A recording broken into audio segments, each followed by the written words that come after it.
Hi, I'm Graham Dargy, and this is the Viewfinders Photography Podcast. Well, it's December, and what a year, we're racing towards the end. I don't know about you, but it's been really tricky for me to fit in much photography this year.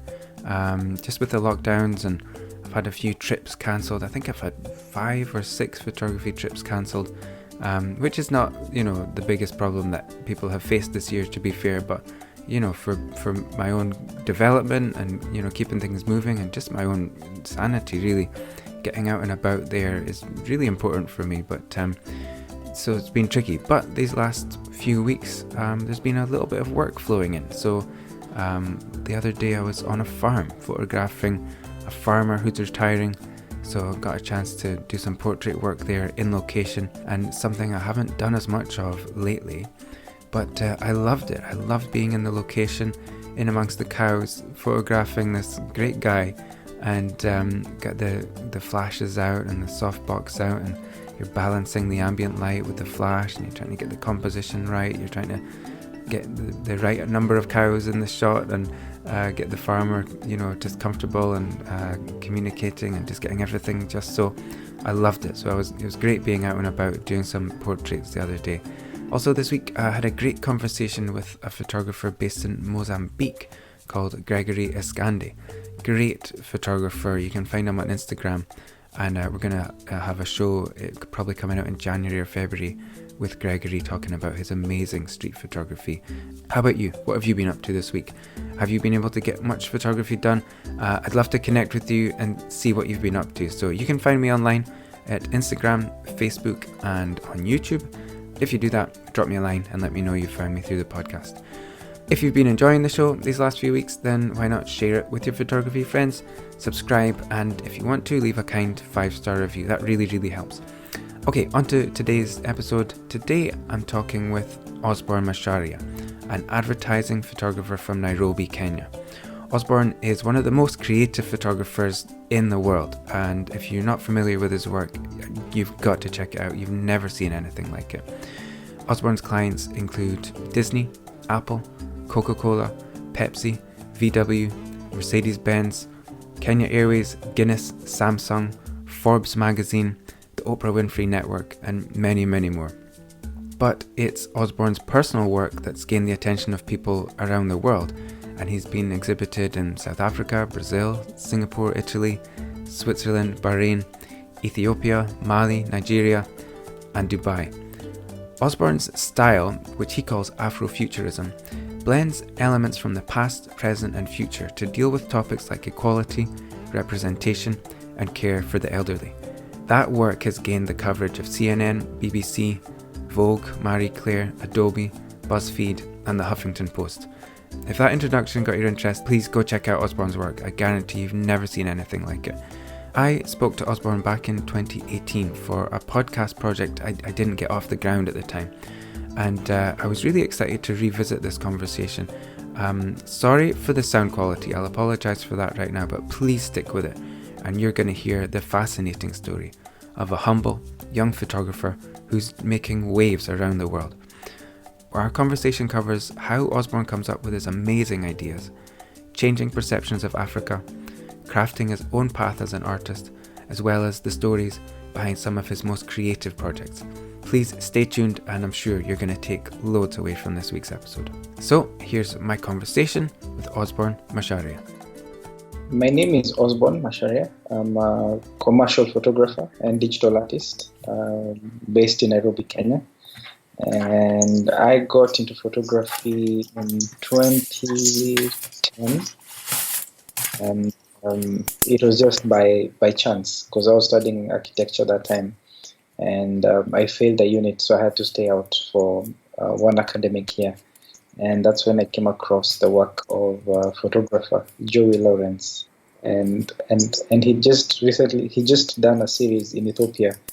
And I'd never seen photography done that way. It was like a mix of documentary and studio portraiture style. It was just an in-between, and I just fell in love. I fell in love with lighting, and I wanted just to know more about lighting. And that's now where my journey began. And I knew for sure when I finished school, I was not going to be an architect. I was going to venture into photography. And that's what I do till today. In Kenya, I mean, are there avenues for photography? Is it easy to make a living from photography there? When we started out, it was never heard of. Like photography was not a career, and I remember that the things that made me fight with my folks a lot. Like for them, a photographer was that guy taking photos at the park, and making a few cents here and there. But they'd never seen it in a much bigger scope, like shooting adverts or showing your work in art galleries. They'd never seen it in that space, and for them to slowly let me go and let me do my thing, it took a while, and we sort of that started a whole new culture. Like even when I got in, and because I always wanted to shoot advertising work and commercial work, that was my heart. That was where my passion is, connecting with brands and doing crazy stuff for brands. And at that time, there were no Kenyans doing that. All the work was given to expatriates. So I was like one of the first few people who actually Kenyans who shot within that space.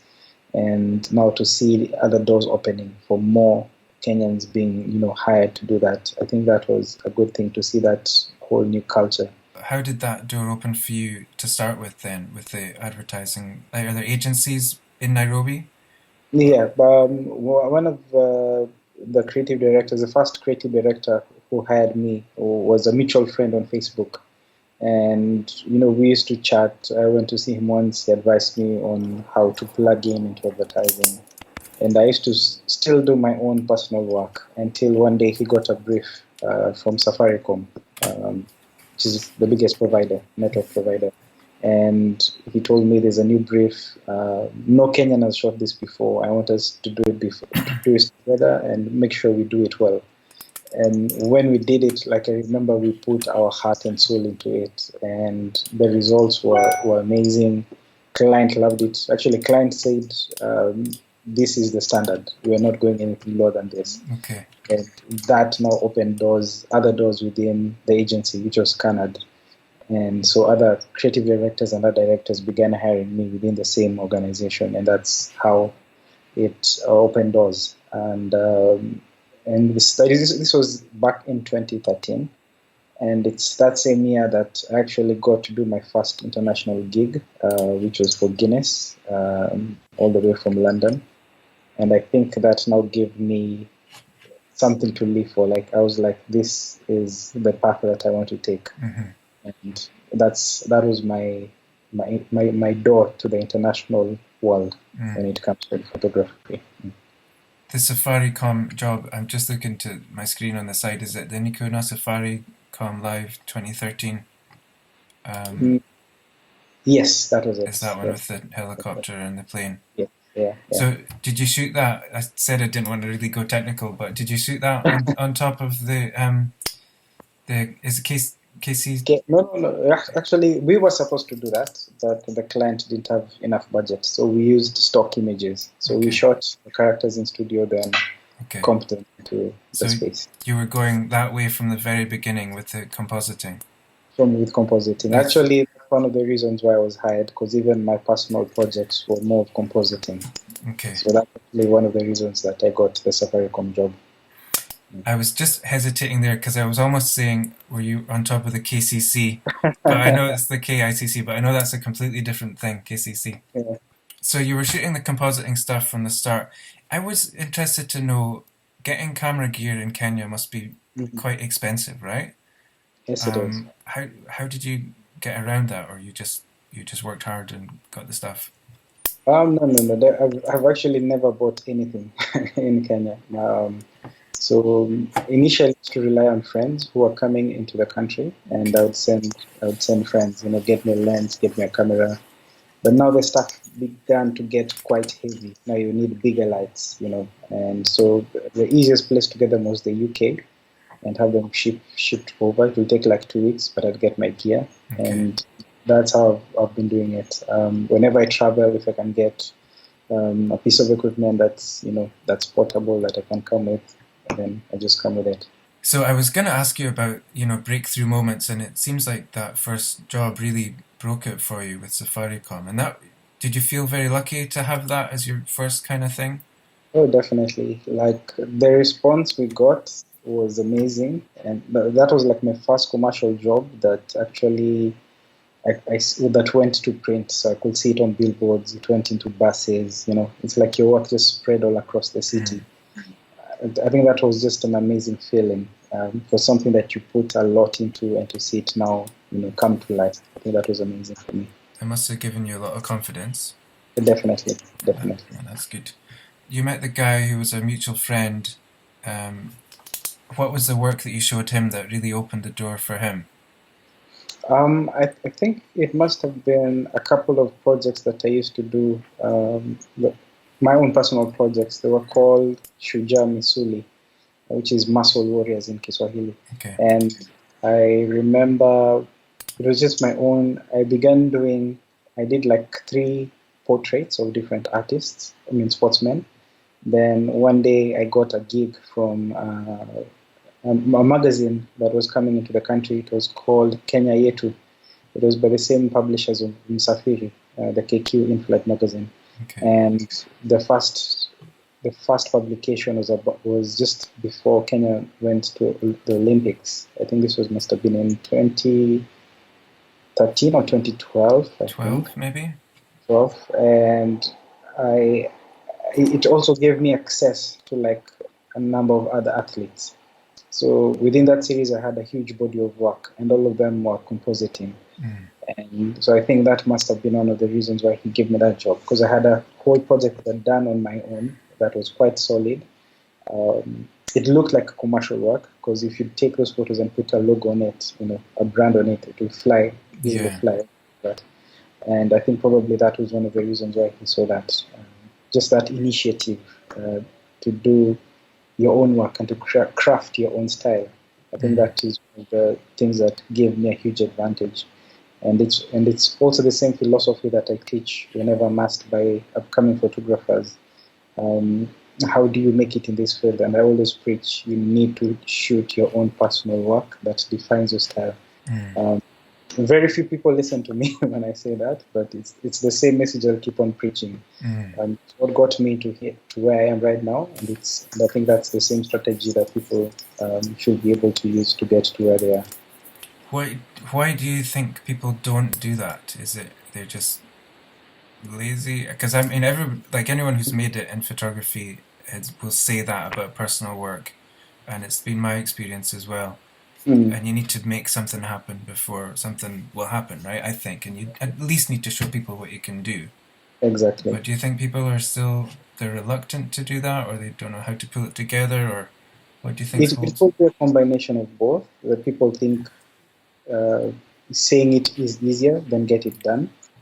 It could be probably people don't know where to start. I should do a personal project, but where do I start? Should I focus on one area or just do general work? So I think maybe it could be a fear. I think let me say it could be a fear. Where do I start? And that as well, and the element of people thinking it's easy until now you have to get your hands dirty. That's when you realize this is actually not what I thought it is. Yeah. So for you, I think ideas seem like a big thing. Like you have clear and quite dynamic ideas, and I don't think you're scared to pursue them or to follow them through. Where do your ideas come from? Good question. I've been asked that so many times, and I'll always say it's the moments that I daydream, because I daydream a lot. The quite number of moments, especially when I'm flying. For some strange reason, that happens to be the best time that these ideas come to my mind. When you just see that you're in a plane, you have 16, 15, 14 hours left to fly, and you have nothing to do, and that's when you go into this passive mode and you just daydream. Or when you're taking a long safari and you just daydream, that's when these ideas come to life. They usually come with a statement, so you usually just put it down either on paper or on my phone, and from there it now goes to the next level where it becomes defining that story and crafting that story. And from the story now comes the visual part of it. So it always starts as that process. The story has to make sense. The story has to be so powerful and so true, make it sound like it's so true, yet it's not true. Just play within the border of fiction and reality. And now from there comes the execution part. So that's really, really good to hear. So Mengo, for example, am I saying that right, Mengo? Yes. How, Yeah. how, where, how? So I've been having this idea of working with people of short stature, but I had no clue where to start. And actually, Mango took us a year and a half before we were able to execute it. From the So it came up idea, from the idea to the shoot. onto the shoot. Okay. Like I had the idea, I had the notes, I had the whole story written down, but where do you start from there? Like you have the story, but where can you get short people? Like it sounds unrealistic. So we shelved it, and so we shelved it. We're like, you know what, we'll come to this later on. And I remember now picking it up from the shelf again. And never people of short stature portrayed. It's always from a PT, like PT, merciful, disabled point of view. But now we wanted to change that narrative and make them look like these superhuman beings. And so we told them the story, and he loved it. And we had characters that we wanted to use, and we were so specific on the kind of look that we wanted. And the chairman just directed us to the right people. It's like, you need to talk to this person, you need to talk to this person. And so he helped us bring everyone together. And so we briefed everyone loved the idea, and we shot it. Then something happened. The day we shot, I went home, and by mistake, I erased all the images from my hard drive. Oh. And I was in a big mess. I tried all the recovery softwares, nothing happened. This was like on a Wednesday. And I asked guys, can we reshoot on a Saturday? And the good thing is everyone was okay with it. One of our talents was based in Mombasa, and we had to get him back in. And he was arriving in Nairobi at 10 p.m. Saturday night. And we were shooting till 2 a.m. in the morning. Okay. But everyone was so cooperative. No one gave us an issue. The project just went really well until we launched it. A day after we launched, it was picked up by CNN. We featured it. So it was quite a nice experience. So Kenyan people, I think, to me, they're so nice. They're like the warmest, nicest people. And I can just see everybody being really obliging about that. But the people who were in the shoot themselves, they felt empowered and they were excited about it. They felt empowered. Actually, one of them just contacted me the other day. He's part of a football team that's made out of short people. And he was asking me if we can come and do a story about him. Okay. And about his team. I think they're preparing for the Short People World Cup. Okay. Something like that. It was quite an interesting that we have that kind of relationship, that after the project, 2-3 years later, we can still, sit down and talk about such kind of stuff. So I think it was a successful project. Issues like that in Kenya, I mean, are there opportunities for, like minority groups, that kind of thing in Kenya? Is it difficult for people like that to get work and just have a regular kind of life? Like, can it be difficult? Yeah, definitely. And that's some of the issues they were telling us they go through during our initial meetings. And I think that was the whole idea behind the project, where we could create a platform where people can talk about, such stuff without automatically dismissing it, especially when it comes from that point of view where it's about feeling pity.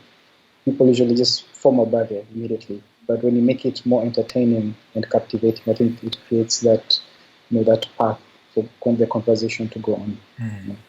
So I read somewhere, it was in the Huffington Post article, I think, where you'd said you'd like to change perceptions of Kenya and Africa.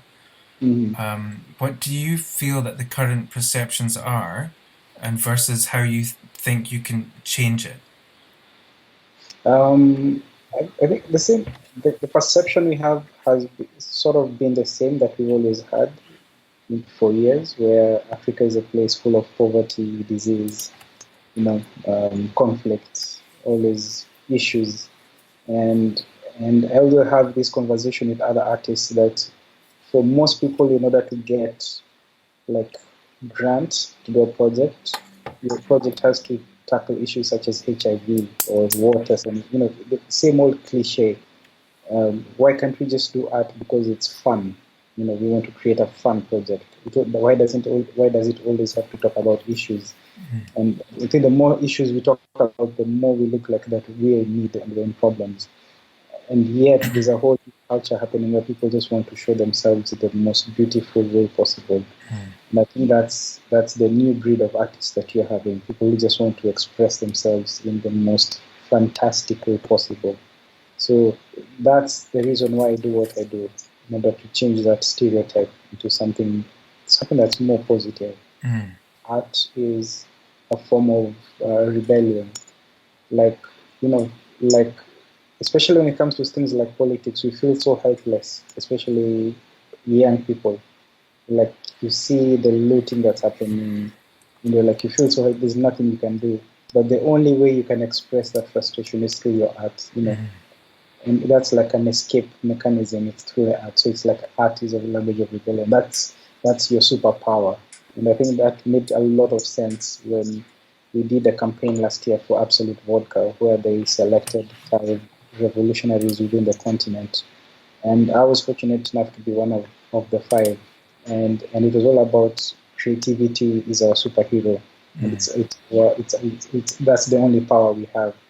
And that campaign really resonated. Like it was so powerful that it made many people, it inspired quite a lot of people, which I think was quite cool to see now brands beginning to engage artists in that kind of way. Right? It's away from the traditional, let's shoot someone holding a bottle smiling, and into more artistic, more current stuff. So I think there's a whole conversation happening behind it. And I think for brands to engage, especially with the millennials in the continent, I think they need to tap into that direction. Do you think that voice of younger people is starting to be heard now in Kenya? Oh, definitely. Like the number of people who are doing projects, who are trying to, find their identity, find their craft, find their style. There's a whole generation of young creatives who are really trying to tap into that creative field. So it is a revolution that's happening. I'm happy to be part of it. It's really interesting to hear because, say, 10 years ago, I would have spoken to my wife about how things are in Kenya, and she would have said something like, creative arts or being an artist or a musician or an actor, that there's not really avenues for it in Kenya, do you know? But it's interesting to hear how things have changed just in that short period. But I just wanted to quickly ask about your influences. I know you said Joey Elle. With the compositing stuff, do you have any other influences with the compositing? Compositing, I remember when I started out, I learned a lot from Joel Grimes. He's also a photographer in the US.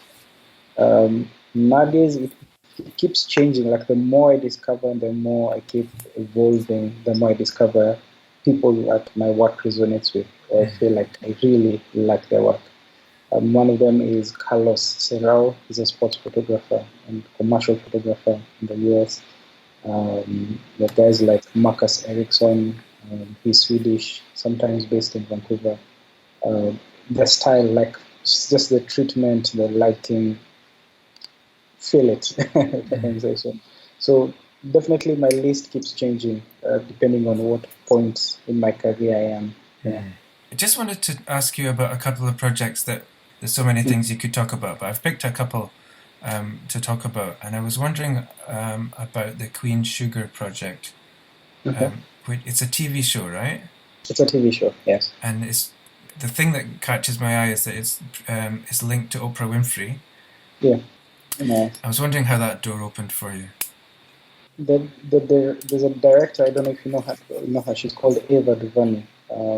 She's an award-winning director and she's very influential right now in Hollywood, and she's also a very close friend with Oprah, and so she's one of the executive directors of Queen Sugar, and she's been following me on Instagram for a while, and so I think when the time came to shoot the artwork for season 3, she reached out to me, and I was like, yeah, definitely. So I flew over to New Orleans, did a shoot, and yeah, that was it.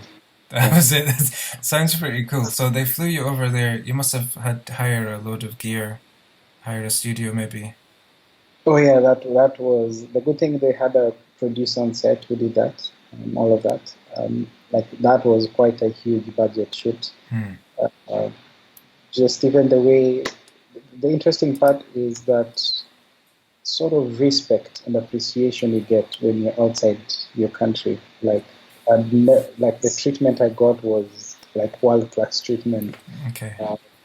Just being flown on business class, being picked up on limos from the airport. That kind of treatment was, I'd never felt it before. So it was such an amazing experience. No, that sounds really good. You should tell them that I'm available for season 4 if they want to. So I guess was it whole shoot storyboarded, or did you have to shape it yourself?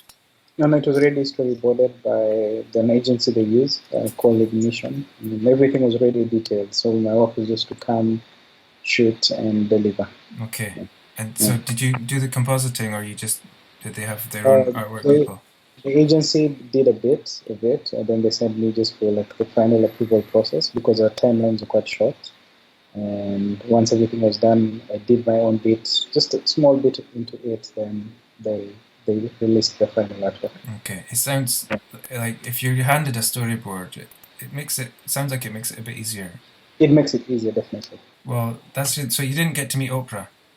I didn't get to meet Oprah. And actually, when we were on set, people are saying it's lucky that she didn't come out. Otherwise, our schedule was just gone crazy. Okay. Like everyone would have wanted to meet her. Things were just gone bad. So they're saying it's actually good she didn't come out for that shoot. Let me ask you about, is it Gikosh? Gikosh, yeah. So I was looking, the other one I was just going to quickly relate to this was from Fierce magazine, which I think is quite old work. Yeah, that's very, very old work. So from there to Gikosh, it's quite a leap. Your style has moved on a lot, obviously.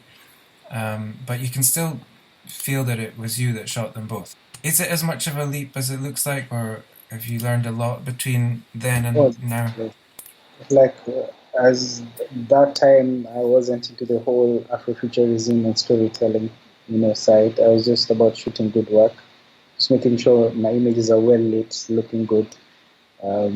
Then from there to transitioning into Gikosh, which is all about fictional storytelling. That was a huge leap. Yeah. So with Gikosh, is there? How did you bring that together? You must have had the idea, maybe you storyboarded it, sketched it out, but pulling all that stuff together must have been a bit of at least a logistical nightmare, if nothing else. That was the most intense project I've ever done so far. That actually took 2 years to put together. Right. And they started that conversation. So these guys who used to be called Sky Decor, they contacted me 2 years ago, and when he called me on phone, he was like, "Hi Osborne, my name is Khan. We deal with Juakali stuff and we want to do a project." And in my mind, I'm like, Juakali. In your mind, you can't see anything interesting with Juakali because you're thinking of those guys hitting those metallic plates. I didn't see any sense, but I was like, okay, let me just meet him, hear what he has to say.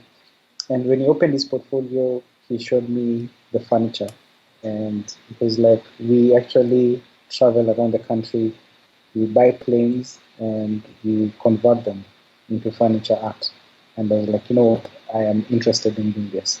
So they told me they wanted sort of to do a project that would push their brand further and make them known who they are. And so they created one of the costumes, and it's told me, so you want to create characters, and the costumes will have, their costumes will be made out of airplane parts. Okay. And I was like, you know what, this sounds amazing. So I went, created the whole story behind Gikosh, linked it to Gikomba, which is something that every Kenyan knows what it is, and created a storyboard, We did the costumes, sketched, if I can say, sketched some of the costumes, and they built them. Decided which characters were going to be in this world of Gikomba. And from there, we shot it, launched it, and we thought, it's done. And then a few weeks later, we decided, you know what, let's do an event before the furniture, because the furniture was leaving from Nairobi, heading towards Switzerland. So I said, you know what, before it leaves, let's give it a good send-off. Like, this is from Kenya to the world. And so we did the event like 3 weeks ago.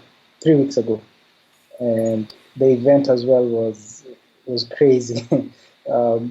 Like you can see the images and think we did a lot of work. The event was even crazier because we got space at Junction Mall, and so they had just opened this new courtyard, public courtyard outdoors, and so we brought in planes, and we actually had physical planes in that space. Wow. And like the DJ booth was a cockpit.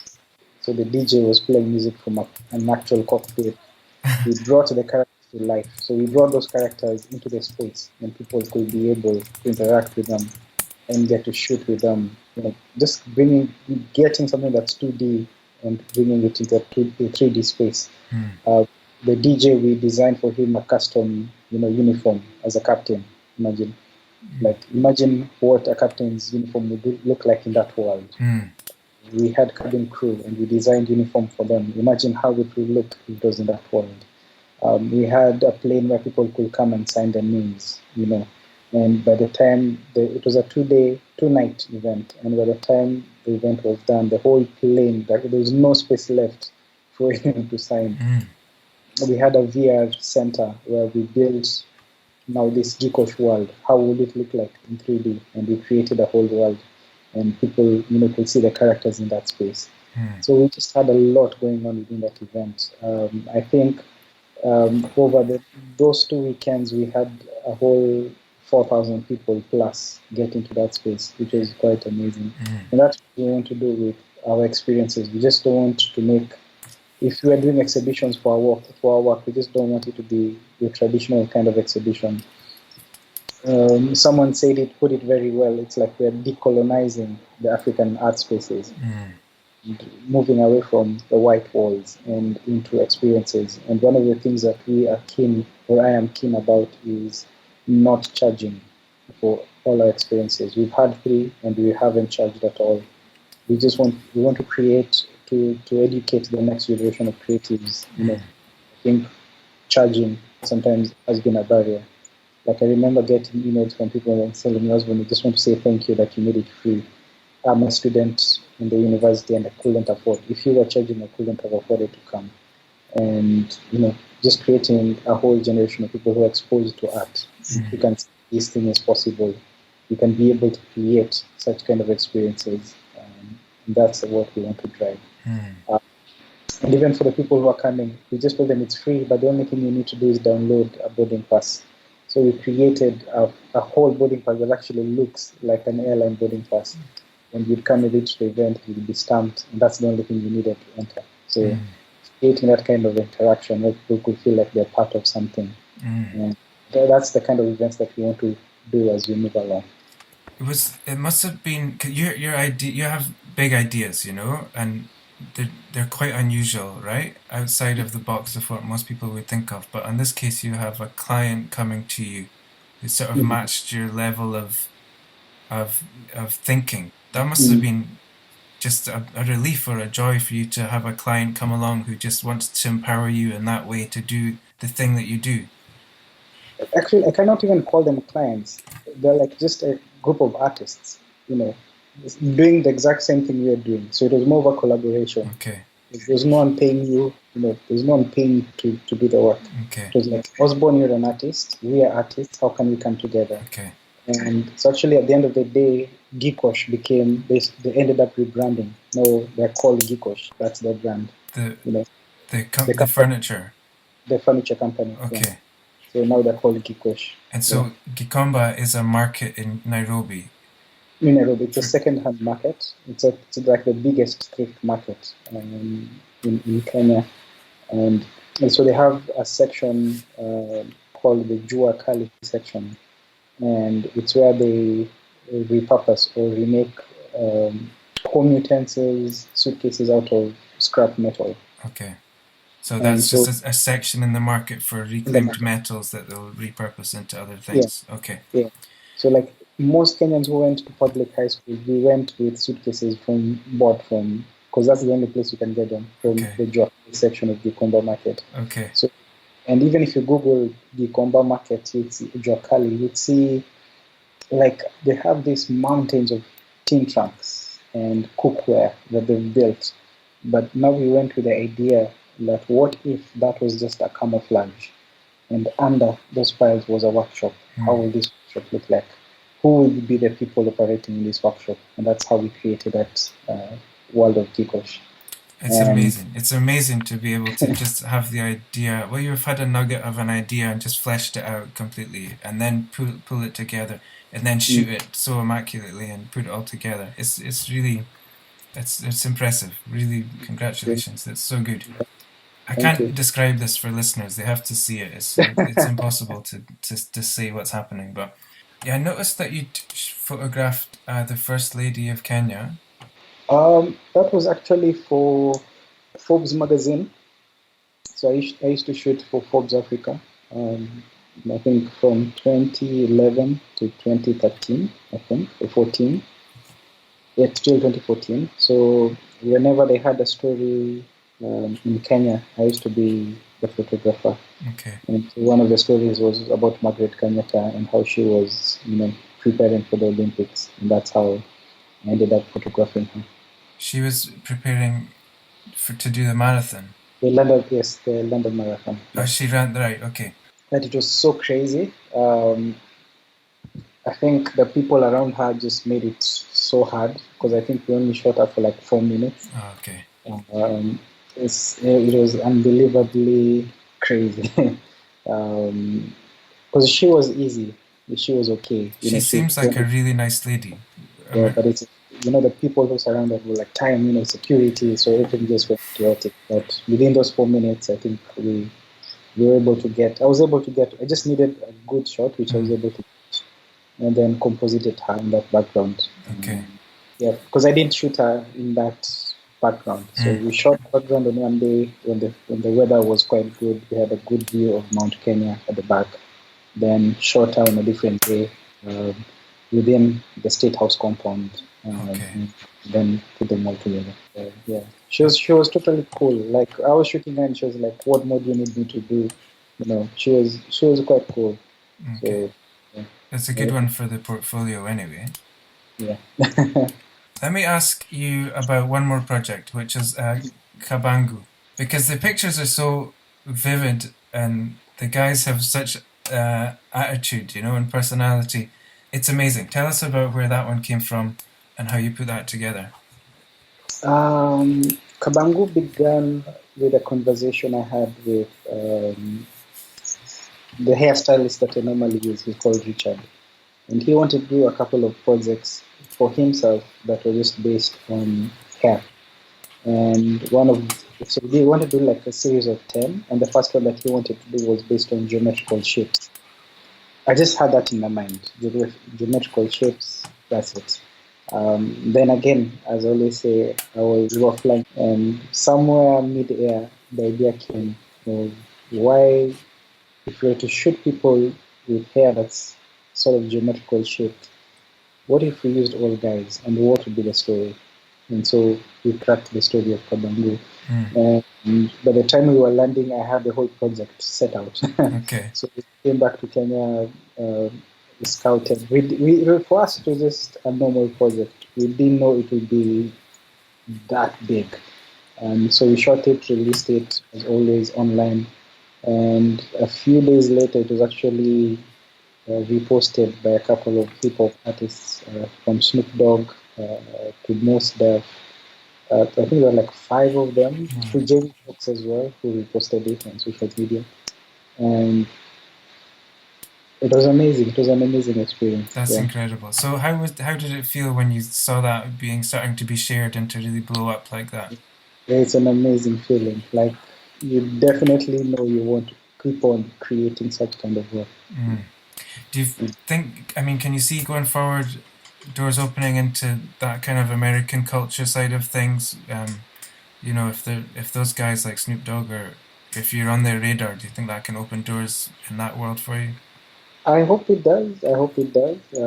I definitely want to see the kind of projects I can do with celebrities, either for promotional material, or for their concerts, or for their tours, and see how it goes. I don't know how it's going to be. Yeah, you can't.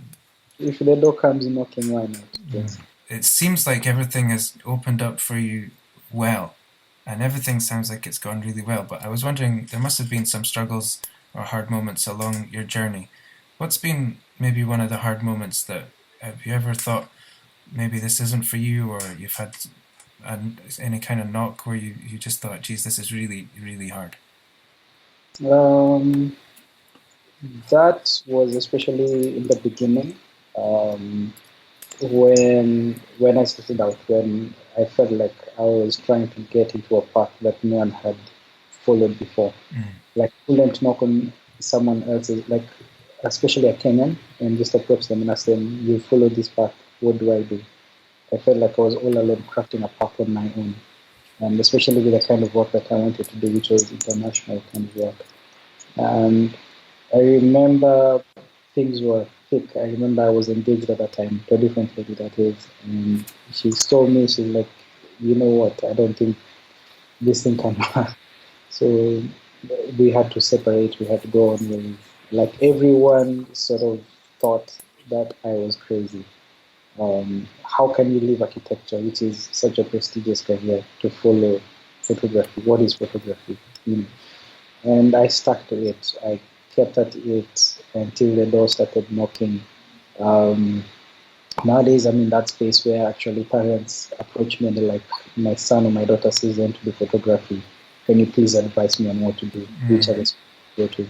So I've become sort of like a reference point, which is quite cool nowadays. And initially it was hard, but I think at this point, from the journey that I've had, I think I keep telling Kevo, like, whatever happens right now, if I was to leave the earth right now, I'd go smiling, because I think I've lived my entire life. I've fulfilled my purpose. I've done it well, and I've done it right. I've given back where possible, which is mostly through workshops, which we do when I'm free. And even for the workshops, we do not charge the people attending. At least even for the fee that they pay is normally for the expenses, like if it's hiring a studio or getting models on board. I try to train as many people as I can. And I enjoy life. I take it easy. The good thing, I'm so lucky to be in a space where if I need to take a month off, I can be able to take a month off without pressure. And I've gotten to the point where clients understand. If I tell them I'll be away for the next 2 months, they're like, okay, when you're back, let us know so that we can help you. So being in that space. It's an incredible journey to go from that hard start, like you said, nobody's understanding you. You must have felt alone. Yeah. I remember when we were starting out, we'd go for shoots, and we were so broke because I used to be in campus, far from the city, and in order for me to get to town for an assignment, I need to leave school by like 5 a.m. to be in town by 9 because of traffic, morning traffic, that whole distance. I remember I used to go for shoots when we were so broke, like we had 200 shillings in our wallets, and that would be for food and for transport back to school. And I remember there's a time we sat down with my assistant. He's called Victor. He's been my assistant from the very start. And we will see a plane passing, and I tell Victor, that is going to be us one day. And I remember when we boarded our first plane for an assignment, I told him, Victor, it's happening.